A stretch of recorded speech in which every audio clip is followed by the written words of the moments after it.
Greg Bain. I'm a filmmaker out of, hey, thanks, Boise, Idaho. And I guess I'm here because I've given some of my stuff away for free and used sort of the internets and interwebs to make films happen, one of which is Jen's Bulwark Driven playing at 5:30. And that's my little claim to fame, I guess. Hi, I'm Darren Hoffman from New Orleans, Louisiana, and I'm a musician and a filmmaker, and I kind of also worked for Apple before the iPod was invented, and I've sort of taken my understanding of music and movies and technology systems, and I've created ways of dealing with transmedia in those three realms. Hearing you say, I'm sorry, Darren, but hearing you say I worked for Apple before the iPod was invented kind of puts time in a certain place for me. I'm Fritz Kirsch. I started making films as a television commercial director back in the 70s, and then got into feature films. Did that for a number of years in Hollywood, made quite a few of them, and then came out here to Oklahoma and am chair of the Department of Moving Image Arts. It doesn't work? Just gotta get closer. What do I know about technology? Maybe it's not on. I'm chair of the Department of Moving Image Arts at Oklahoma City University, as well as continuing to make films now. All right, and we're going to just start with Fritz as our filmmaker who has been making films for. Let's see, who can help with the mic situation? Here, why don't you start with this? I'll steal. Sorry. Starting with Fritz, as the filmmaker on camera, has been making films for the longest time of the three, and for quite a while, you've been able to kind of witness a lot of this stuff firsthand in your experience in making films. I'd kind of like you to talk about your experience in making film from, the late 70s into now, and whether or not the advances have been something that you've been happy about, or that type of thing. Sure. First of all, I'm big on digital. I think it's a terrific medium, and I'm also very strong on the whole concept of transmedia and how things have transitioned over the years. I push my students currently to look at new forms of media and new media in terms of the way they express and how they start to or work with the products and make the products they make today. But initially, and I don't want to sound like a dinosaur, but when we used to walk uphill through the snow and all that kind of stuff, it was all analog, it was all film. It really didn't make a difference, the format or the medium. It was really more about what we were making in terms of storytelling and the voice. And I think with new media, things have shifted away a little bit from the intention and the purpose of putting a priority on voice and into the technology as being more of what is important. So with that, I'm not as excited about what digital can do and what new media can do. But I also like the idea of the convergence of the new media and the confluence of things, and what Lev Manovich and others are doing in terms of database cinema and software cinema and things that perhaps you're familiar with or not. It's pretty exciting. But through the process of making films over the last 30 or 40 years, it's the same enthusiasm with the people making it. They don't care about how the tools work. They don't care what the tools are. They're just really excited about being able to do the things that they get to do. So that's remained a constant, and perhaps it's got a little bit more exciting because there's more youth involved now, because things are a little bit more accessible. There's more opportunity to get more cameras and more sound gear and more cheap things to use to make film or to make story than ever before. So I've found students in elementary school learning the literacy of media and learning how that works, exploring those things through the educational systems, becoming quite good at it, and by the time they get to high school, they're making some very strong narratives, and they're saying things that are important, and they're really excited about it. So I guess it doesn't really matter what the format is, how new media is. I don't think Gutenberg sat around and said, I'm creating new media when he came up with the printing press, which changed everything. I think it came down to, I'm excited about it and I have something to say. So that's still pretty constant. And Greg, one of the things that they didn't really talk about in the film was kind of the notion of crowdfunding where, you know, people, fans of your work, or people that you know, friends, family, people that are interested in the topic that you're working on will actually donate money, and entire films are being funded by fans of the topic or of your filmmaking or whatever. And if you could talk a little bit about that and how, for your first film, Person of Interest, you gave it away online for, you know, a certain amount of time to kind of get things going, and your experience with that and how you felt like that's affected your filmmaking. Yeah. Let's see, how's the story start? Well, so I have two films. One, Person of Interest, which is a narrative that was it was shot in 2008, and then I fought with my collaborator over 2009, and we finished it in 2010. And it was a very small film, and it was actually crowdfunded on a very small level. I mean, I think we made the movie for about $1,500. Luckily, it doesn't look like that, but it was really small, and it was basically that early. I think there was a website called Fundable at the time that had later gone under or got charged with fraud or something. And so we did that, but at the same time, as we were finishing Person of Interest, I met this guy named Jens Pulver, who was a UFC fighter, and he had happened to move close to my hometown. And he had a really interesting story. I wanted to make a film about him. I thought it'd be really easy because he had a level of cachet and an interesting career, so I thought it'd be easy to get the financing. It ended up not being easy at all. So I heard of this website called Kickstarter.com, which now I think everybody in the world knows about. And in January 2010, I had this really tight time schedule because he was preparing for a fight, and that's the film. And he was going to fight on March 6th, and it was, I think, January 7th, and I decided I need to finance this film. I have to be able to follow him and go to where he's fighting and do all these things. So I decided I was going to raise $25,000 online in 20 days, which was a really ridiculous idea. But I actually did do that, so it sort of launched this whole film. At the same time, I was finishing this Person of Interest movie, and I knew that it's sort of a Taxi Driver-esque sort of thing, and I felt it was sort of underground in its aesthetic, and I've heard about this company called Vodo. Has anybody heard of Vodo? They're a UK outfit run by a guy named Jamie King, who is a doctor of philosophy, and he is a crazy, crazy guy with all these. He made a film in 2006 called Still This Film, and he got this idea of just giving it away, and the film, I think, has been downloaded over 7 million times to date. And he basically, through that process, made friends with all the torrent sites, Pirate Bay and some of the other big ones.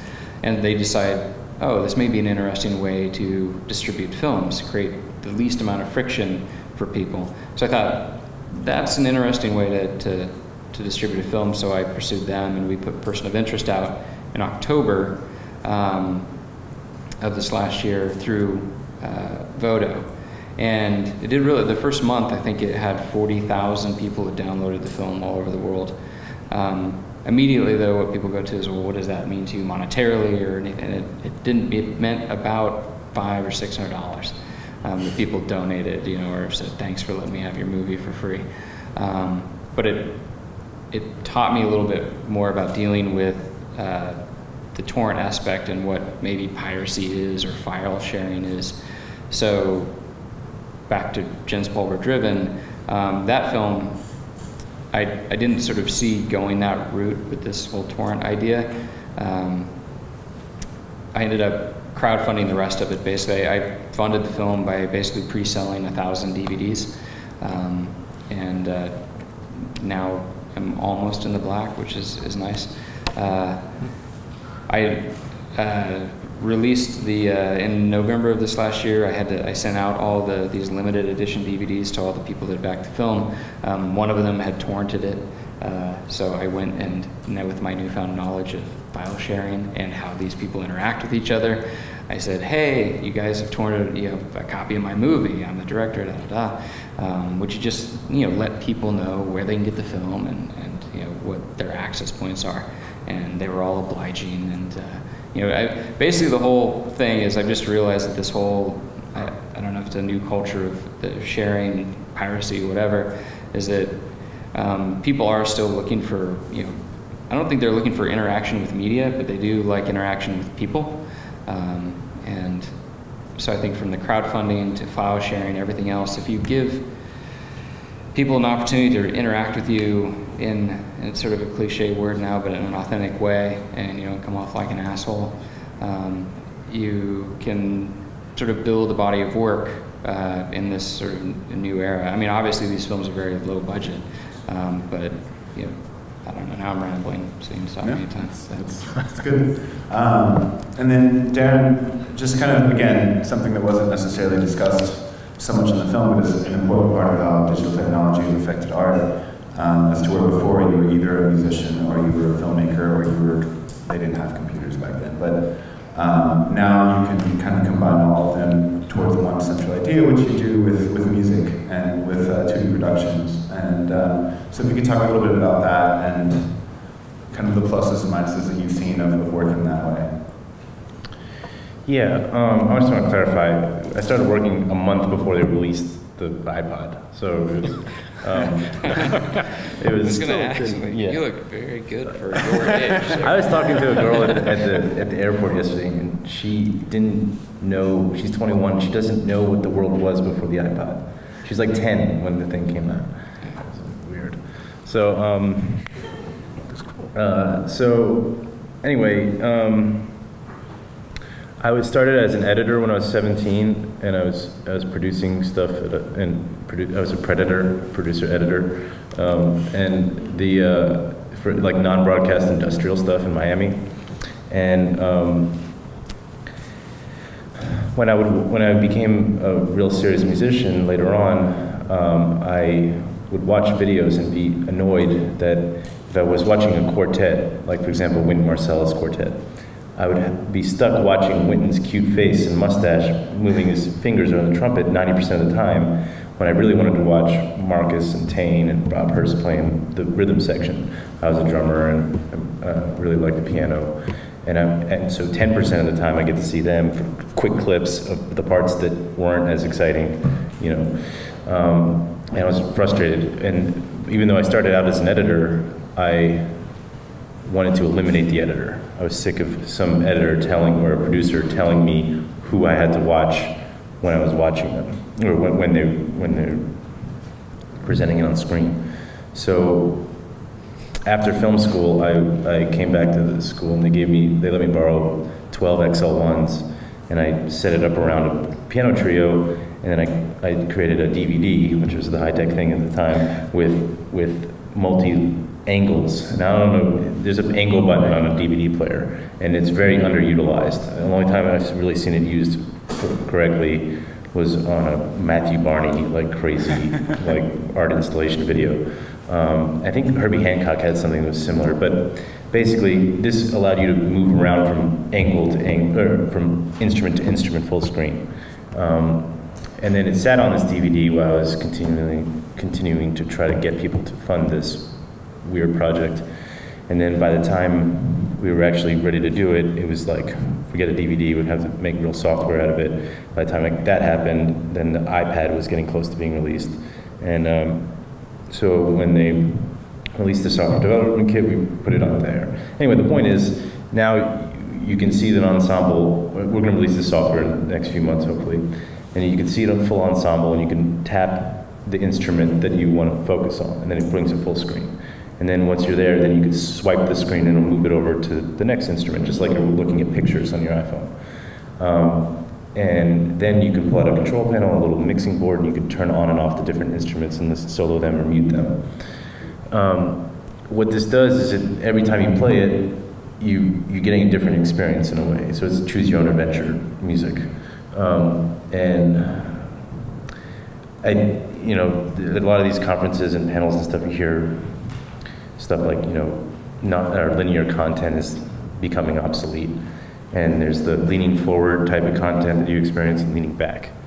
And and they're both valid, they're both used in they're both great for different purposes. Sometimes you don't want to lean forward, you just want to chill out and check something out. but a lot of times users want to have influence over, and see, I said users instead of audiences, but they're basically the same at this point. People want to have influence over the content they're experiencing. It's sort of one of the trends we're seeing, I guess.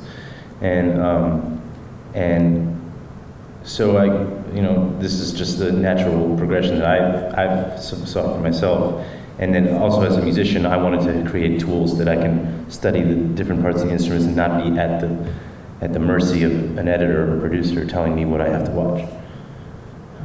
So that's what happened. Cool. And I'm going to go back to Fritz as the chair of the Moving Image Department. As you working closely with future filmmakers, younger people who were also probably don't remember or wrote before we got up. And I'm kind of curious as to your perspective on working with them and a little bit about what they were talking about in the film. Or do you see this lack of focus on content because all the technology is so heavy right now and everybody's so focused on mastering all the various forms of technology that people aren't paying as much attention to telling a story or, and just kind of what your perspective is working with them, with the younger folk? Sure. Thank you again. I think greater than the idea that the current student is more interested in the technology is that the current student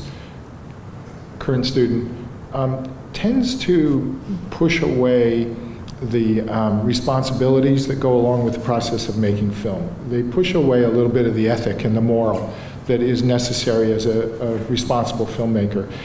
In looking at this film, I've looked at it in a more clear form as well as today, and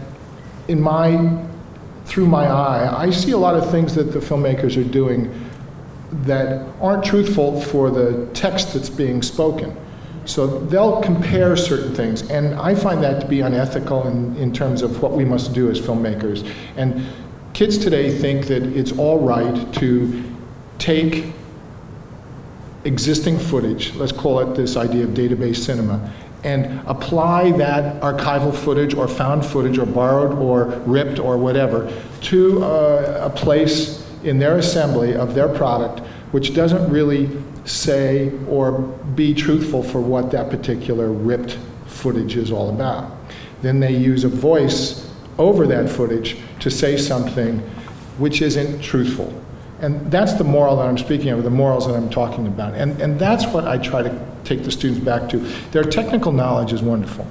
And what they can do, they come to film school now, they come to the university prepared to do things that 10 years ago the university or the film programs provided. Now these students come in knowing everything, so my job's done by the time they get to be sophomores. It's ridiculous. They're technically savvy, but what they're not really savvy is in the areas of theory, the areas of moral and ethical, the rules of communication, and particularly the responsibility that they need to develop for themselves as a truthful filmmaker. I think media literacy is an area where we will have to go in the next few years from a young age forward in the way we teach skills in school. I don't think reading and writing will be the only skills taught. I think audio and video recording and the use of media will be taught because of the way screens present most of the information we get on a daily basis. So the more we know how things go together, the more we'll be able to speak truthfully. We'll be able to understand the messages more strongly. We'll be able to discern the truth of the message, and we'll be able to figure out who's telling me that message and why I should listen or not listen to that message. So if that gets to be what we do in university and we can push that forward, then I think we're doing a good job. Because people come with great skills, like your skills. I think they're wonderful. Being able to do that software cinema stuff, it's cool. And I recently just moved back from Chicago. In Chicago, there's basically a 2-year film VOTech program that they have up there, and those seem to be kind of popping up a little more and more with the arts, where we're going to give you all the technical knowledge in 2 years and send you out to go make art. And do you feel like that's going to kind of, it'll probably lead to the need for media literacy, and I mean, do you think that we're going to have kind of an age of those people coming out of those disciplines that are going to be, that are not going to have the detailed story, the ethics, those types of things, they'll just be technically savvy. And I mean, how do you think that will affect? You know, there's I don't want to sound like a smart man because I'm not, but there's a wonderful American who's now dead. His name was Louis Mumford. I don't know if you've read him or not, but he died a few years ago at about age 90, but he was prolific in what he wrote about, particularly cultural anthropology, things that are pertinent to the way we live. And one of the things that he said that always stuck in my head, it's very strong and addresses this, and that is that a beautiful book is not necessarily a readable book. And I thought about that, and I said, yeah, that makes a lot of sense. And he said that a readable book is something that should take us closer to the thoughts, the visions, the ideas of the author, and not be something that's under the control of the person who sets the type. In other words, something could be written, and because of the typesetter and the font chosen, we get a whole different perception. And that's the problem with getting a strong technical knowledge without understanding the theory and the practice and the responsibilities that go with it. We can all glue stuff together. It's very easy to make film. But to take on the responsibilities of what that voice is doing to the audience, understanding the spectatorship that goes back and forth between the audience and the product, how the product speaks and how the audience reacts, that's what you're doing, giving people chances to, filmmaker formerly known as the audience, you know? It's a big step, and I think that it's very important. So. And we're going to open up the questions here pretty soon, but I want to ask kind of one question to everybody, which is where do you see the kind of the next 10 years going as far as being a maker as well as for the audience? What they can kind of expect and what you can expect as a maker? I'm glad you brought up media literacy. I think that's a huge aspect because we're bombarded daily, and I think that most people don't really understand how to disseminate truth from those things, and so I agree on that point. I mean, artistically, it's the same thing that, you know, I think they talk about in the film a little bit. There's this great excitement by all this convergence of technology and the ease of use and the accessibility. You know, now in the film world, just as it is in the music world, there's a huge glut of horrible things that you have to wade through, and I think it's difficult. I think that you know, for filmmakers individually, it becomes more about voice, and going back to that and having an authentic voice and doing what you do and doing it for the reason, you know, the like internal deep reason that you would, you know, do these things, and build your own audience. I mean, I don't know if all of you from you've seen The American Astronaut. Nobody's seen The American Astronaut? Oh. Go find The American Astronaut. It was a movie made in 2001. It's my friend Corey Maccabee, who is sort of a pioneer in these things too. It's a space musical western shot on 35mm, looks amazing, wonderful film. Played Sundance, I think early 2001. It was going to release later in the year, but 9/11 happened, didn't really get out there. But he kept on it with this film, and it's a cult film played all over the world still. And he just does his shtick, and he's built his own little audience. He does his own little thing. He lives in Brooklyn with his wife and kids and has fun. And I think the equation of that's always in these creative industries, the make it factor, I think that will be sort of taken out. I think more people will get over that and just start making stuff instead of trying to make it. You mean I can't get a jumbo jet anymore? No. Well, maybe you can. You do smart stuff. Yeah, right. It's still, software is just no longer make it anything else. I just want to follow up. When I was in high school and I worked at this production house, the graphic visual arts graphics guy, I was like, we were using iMovie 2, and I thought it was so cool because iMovie 1 was so archaic compared to iMovie 2, and I was talking about how cheap the stuff was becoming, and, you know, Final Cut and all these other things. He says, well, it's just like painting, you know, anybody can go out and buy a canvas and paint, but you still have to figure out how to paint. And, you know, you can paint anything, you can put anything you want up on there, but it doesn't mean anybody will care about it. So it still takes the artist, it still takes the painter to do it right. But where's it going to go in 10 years? going to be 2011 or 2021. That's for sure. Well, I mean, I think it's just going to become one thing. One thing is that I find there's a generation gap when I'm trying to solicit for funding from different sources. And I don't even try to tell them I'm making a movie. That's the worst thing to tell them. So I base everything off the interactive end of things. But we do have a movie. We have it tomorrow or whatever, 1:30. But basically, we have a movie, we have a soundtrack, and we have the software.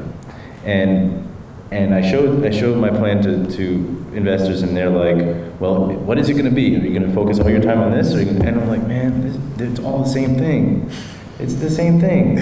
You know, so the generation gap is that things previously or whatever, they are looked upon as separate things, but the media itself, not just digital media.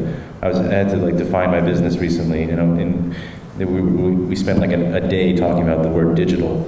I said, well, what if everything turns optical? And it's like, again, or something, and it's like, well, it's not gonna be digital.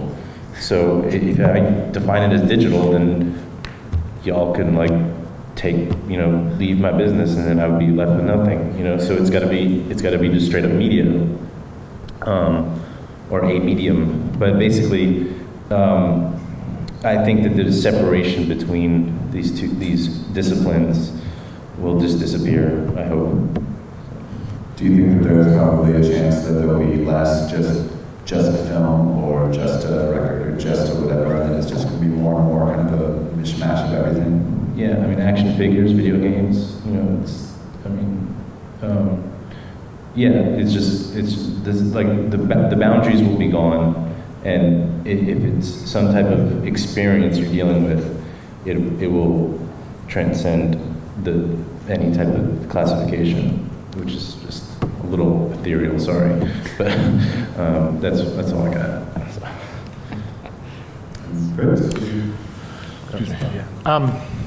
What's down the road? It's hard to say. I don't know. I do think that the convergence of format is happening strongly, quickly, in a lot of different ways. But I also think personalization of product is happening, that we are moving away from the control of business, even though this is a revenue-generating process. That which we saw, as nice as it is done because someone wants to make a profit, not because they are completely liberal and let's just share our information with the world. It's all about profit. Someone in the process of this will benefit financially. But if we can control that, bring that to ourselves, and otherwise personalize the gains, I think that's the direction of the way things will go. I think people will do more of the fan cutting, you know, those kind of things, which are out popular now, rearranging product because this is the way they see it, because they can do that. They do it for themselves, they do it for their friends, they'll get their own funding for their own products. It won't be a nationally distributed or globally distributed product, it might be a regionally distributed product, whether it's music or picture. And they will be doing it for themselves. And they'll control it, and they'll control the output and the flow back to them, and it'll be more fun. Wait till you work with a studio. That's all I can say. And we're going to open up questions for 20 minutes or so if anybody has any questions, please raise your hand. And yes, ma'am. How about a comment? Because I think one of the first things that should bite the dust is the term product. You're talking about something that's marketable to an audience, and just as it is in literature, there is a diverse audience, and when you're saying something, call it a statement and consider your audience. Because you're not going to get everybody at all times. It's not a product that you can sell to a world that had only 3 channels once upon a time, 3 networks. That doesn't exist anymore. We've got different people, different tastes, and if you got something to say it, and you will find an audience to listen to what you got to say because they are like-minded. Not everybody is monolithic. So the first thing I'd like to see bite the dust is the product. There's statement, there's composition, and there's nothing ethically wrong with putting together a collage. If you have a theme and a statement you're making with a theme. If you're taking an old film about an old culture and you're putting it in a product in which you're making a comment about that culture, I don't see anything wrong with it. That's my comment. Now I'm off my soapbox. Okay. Next question. Fritz, I wonder if you can talk even just about Oklahoma and the situation within the various academies here. And what seems to me, I'm a filmmaker, I teach at OU, and I'm sort of outside in the school of music, I'm sort of outside of the whole film world, but it seems really fractured to me right here in Oklahoma. You've got film and video studies where they're doing theory at OU. You had some people in the art department doing some creative art thing, and then you have OCCC, who's just doing the technical side of things, and then I don't know exactly what's going on in your department. But you know, where's the possibility of this coming together more in single departments where they're doing sort of all three of those things: art, theory, and production skills? Well, let's look at a little bit of history very quickly, and that is that the study of film came from or started because it was inexpensive to do. So film studies were the first areas or the first discipline that really took hold back in the 50s. And it was put together because we can get a professor and an instructor, someone who's a specialist in a room with students and books. We can show films. And to put together a film production program costs quite a bit more. You have to invest in capital items, equipment and so forth that is all necessary to teach students properly. Here in Oklahoma, the University of Oklahoma has done a great job in starting a film program in both areas. Then they started to specialize in film studies at some point. I'm not sure when, the 80s or the 90s. But I came to Oklahoma in 2000 and started the community college program primarily for the development of economics for the state. So there could be a film community here, trained technicians that could handle the benefits or handle the requirements of film production when film production started to happen as it's happening now. So that was purely a technical program. And then went over to Oklahoma City University to expand on that for them because we could do a 4-year degree.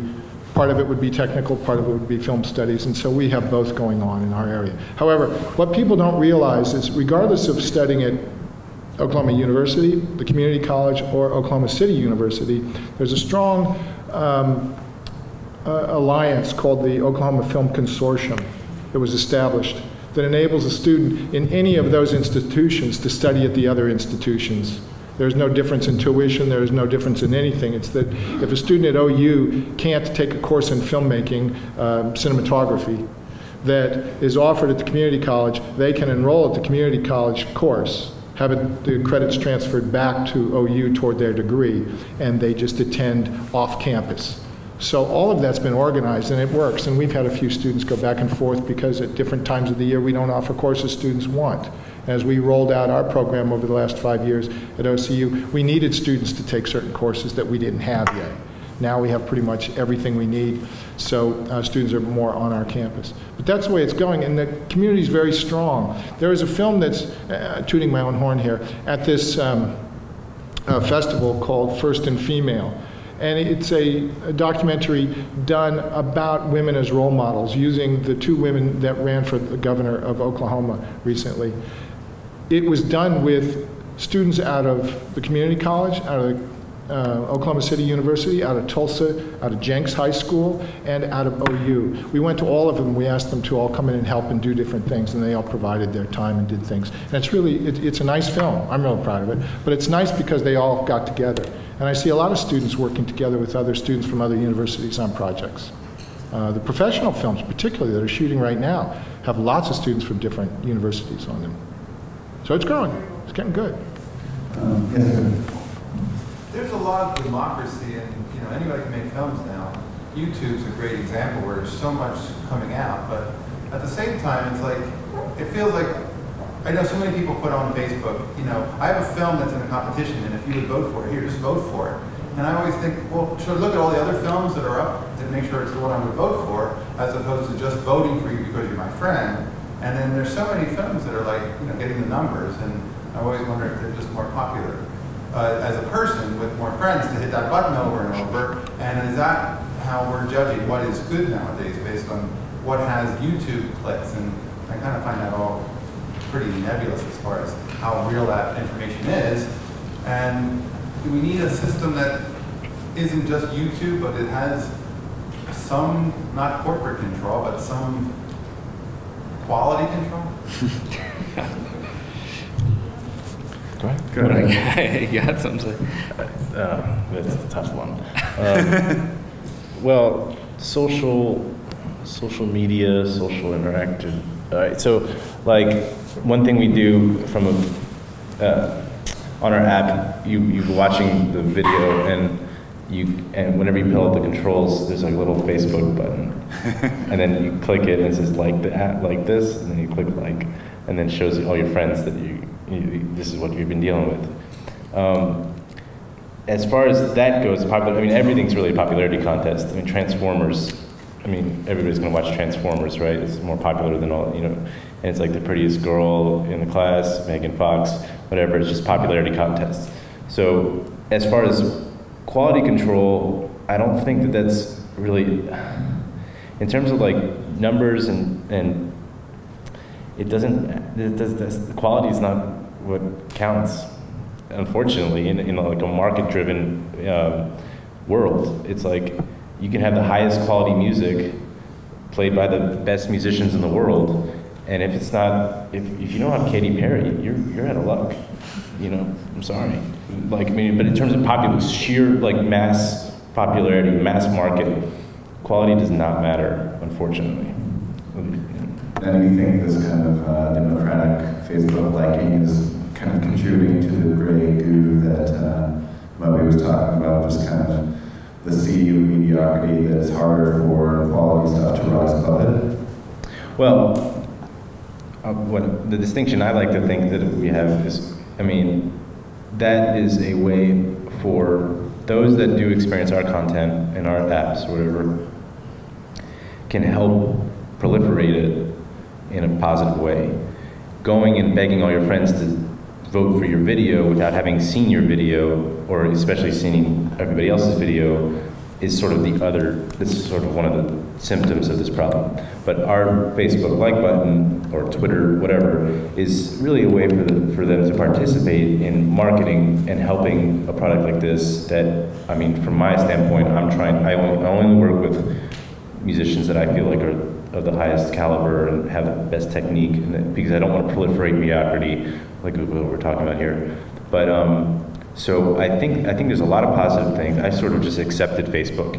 Everybody sort of like secretly, in love with it, and then would publicly hate it or whatever. I sort of just like, I'm cool with it, whatever. You gotta be careful with it. Everything you put up there should be thought about in 72-point font. But basically, like, there's a lot of positive ways to use that type of stuff, and you just have to be careful on how you're using it and in which fashion you implement it. So, either of you have anything like to add to that? Or? Well, I don't think the internet is made to be the bastion of quality. I mean, it's all about quantity, and I think again it goes back to the idea of learning about what you're actually doing. I mean, not only does, from a maker standpoint, having some level of, not just having the technique, but having actual craft, and then there's also an audience. I mean, the problem is that we're shaping a whole new audience to not be able to have those determiners that maybe a little bit older generations have, as like, oh, this is good and this is bad. Everything's out there in mass, and there's no filter for it. So the only thing, I mean, it's like you're talking about product. The problem is that everything, and you're talking about the return. I mean, we're all looking for financial. We gotta eat. Everybody's gotta eat. So at the end of the day, it all gets turned into numbers, which is sad, but it's also the way it is. But I mean, the internet, while free, awesome, and amazing it is, it's also, it's a huge quantity of bad. And I don't think there was ever going to be a filter that. I think the filter that goes back to parenting, probably. Here's your own filter. Yeah, exactly. Corey? My name is Daniel Lapham. Oh, sorry. Sorry. He looks like I'm a photojournalist, editor, and second producer at OETA. So I produce documentaries, but it's for the television side. My question is kind of, with technology changing and everything, we live in a world with public television and public media where we're starting to wonder if our jobs are going to be there, because if we keep getting cut, I just get cut and all that. So my question is public television and basically the old model still relevant in today's world, where you can go on and you become your own program director? You become, like, you can click and watch any documentary that you want to. Does the format of public television, public media, or public radio, is it still relevant? And if yes, then why? If no, then why? And what do you see the future as in terms of that? Well, I think I'm a big fan of public media, and I think yes, because again, it's we go back to the quality and the filter and everything else. There's a certain and back to ethics and moral.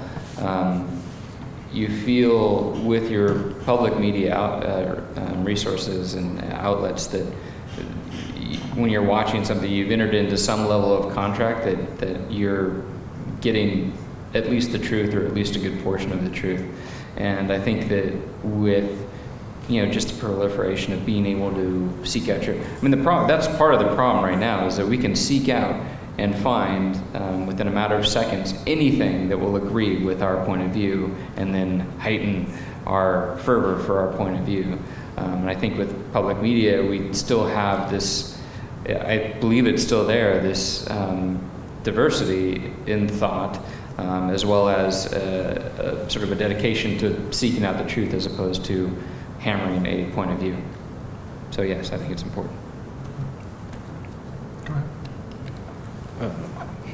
Yeah.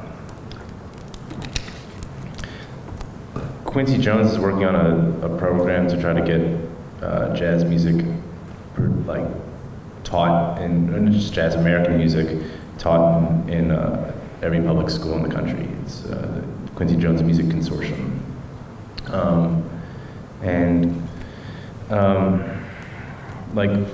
Information and media for the public good is really important. It's hard to determine how it's going to happen. It really depends on government. I really think that's all it mostly comes down to. And if there's any way, it's like global warming, y'all. I mean, it's like this has 50% less plastic in that bottle than the old one did, but until they change the laws on how these things are fixed, I don't know what else to do. So it's we have to figure out a way to get public servants, workers that work for the public, to make sure that this is a priority.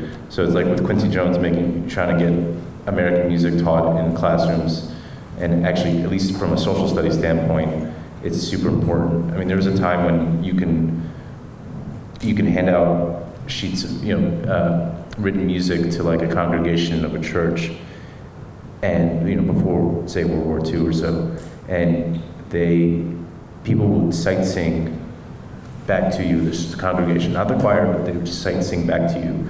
And so it's music literacy was it was much more prevalent. And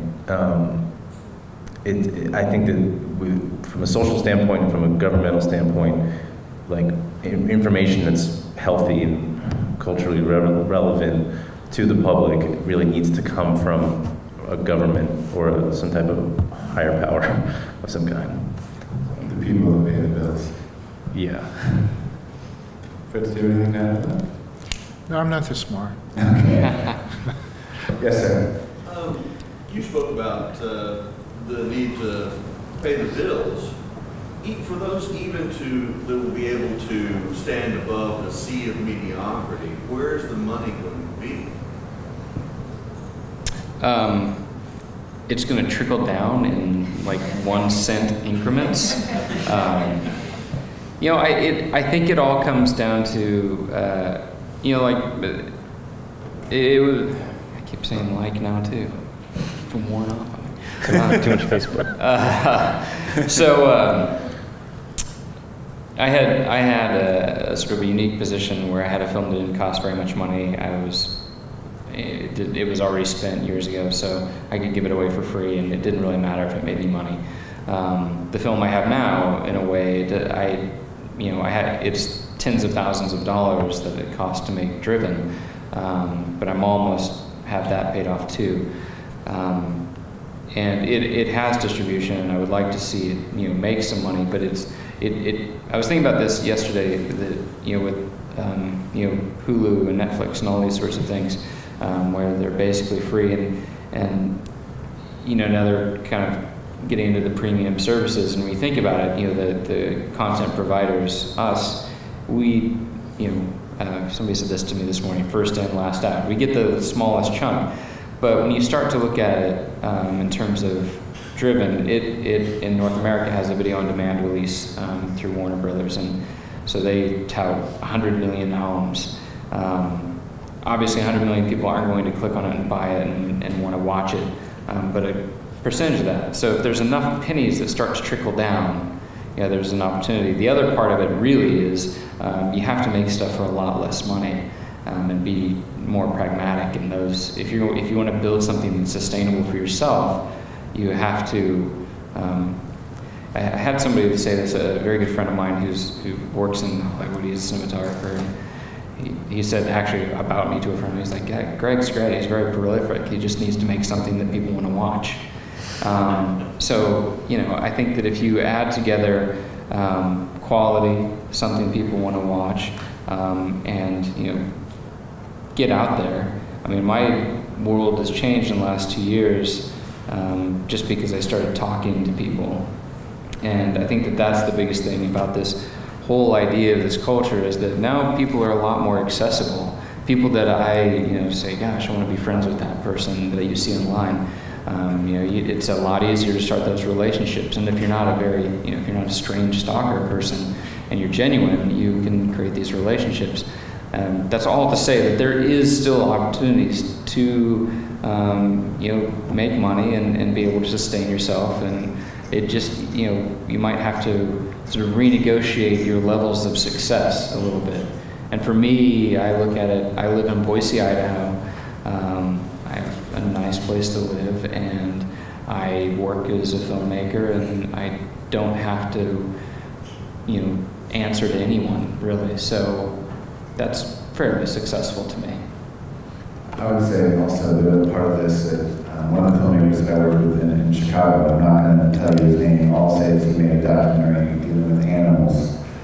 And the reason I won't tell you his name is because it was a really bad film, like a terrible, terrible film.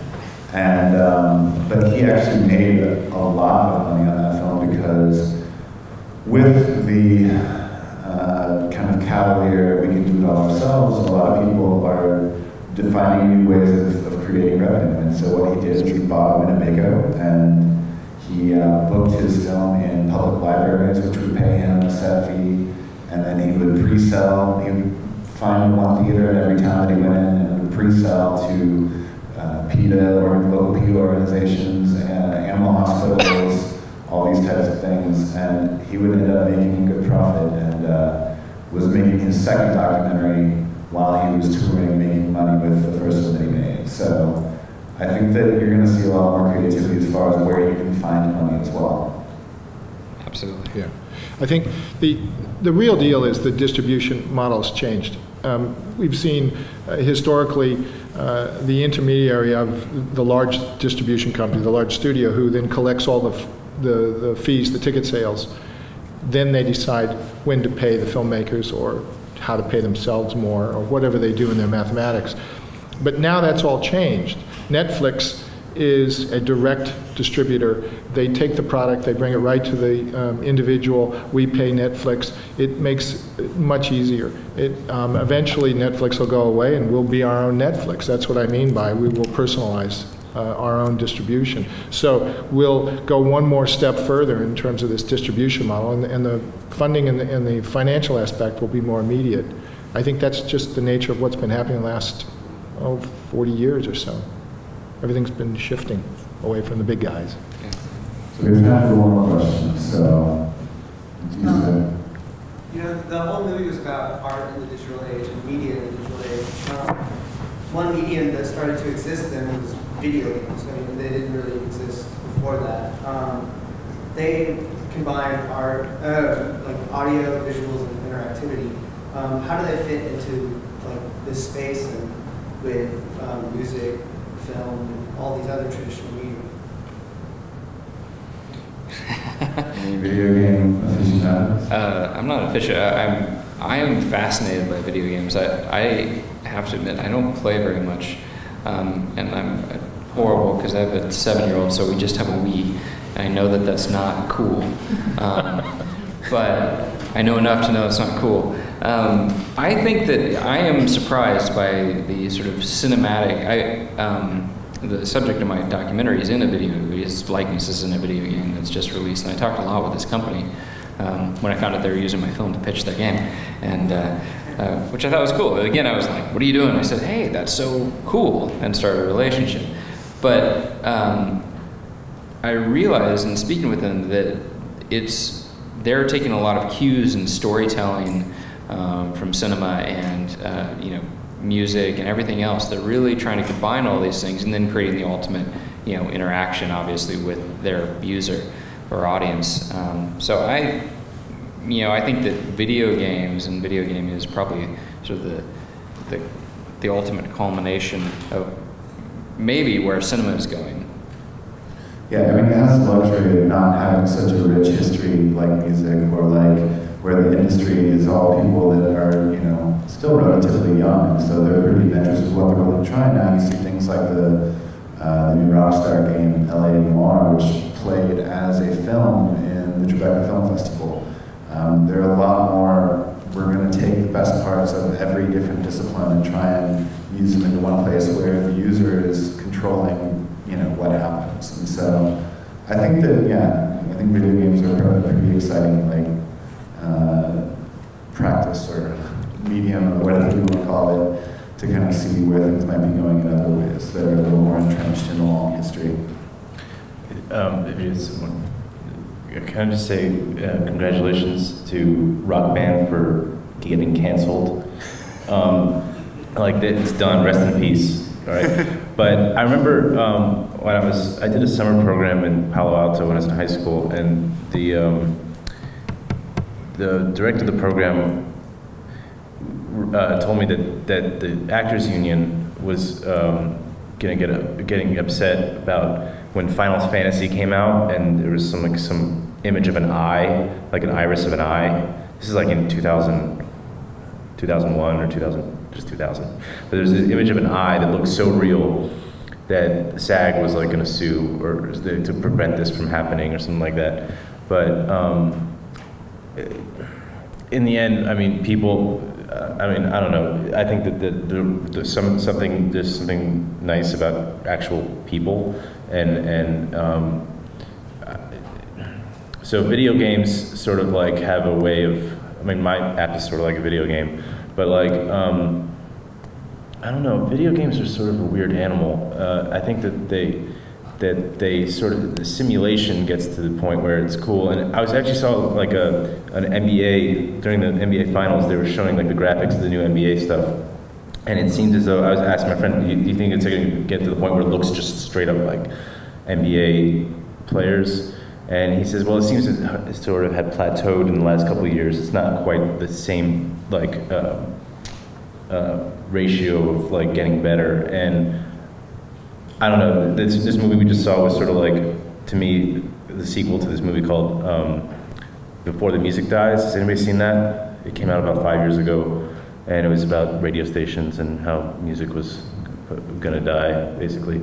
But if the same thing happens with this, where video games can't be sustainable, which is very possible as well, like if you can't make enough money with it anymore, then we're gonna have a similar situation. So it's like, and I just want to piggyback on something you said earlier, is in terms of patronage, like where the money's coming from. Like my screenwriting teacher before we graduated, she was like, look, everybody had a patron. like that means going back and living with your parents so you can eat, you know, beans and rice until you write a script. Then that's your patron. But like Kubrick had his studio, Spielberg had his dad, and now crowdfunding. We did a Kickstarter. It was great, but it means you have smaller patrons that come up together, and then so we got to remember that that's what that is. So if you're going to steal it, if you're going to steal video games, which a lot of people are doing now, it's like you got to remember that there's a reason why it exists, and we're all patrons of this culture that we're trying to create. So I don't know if that makes any sense to what you're talking about.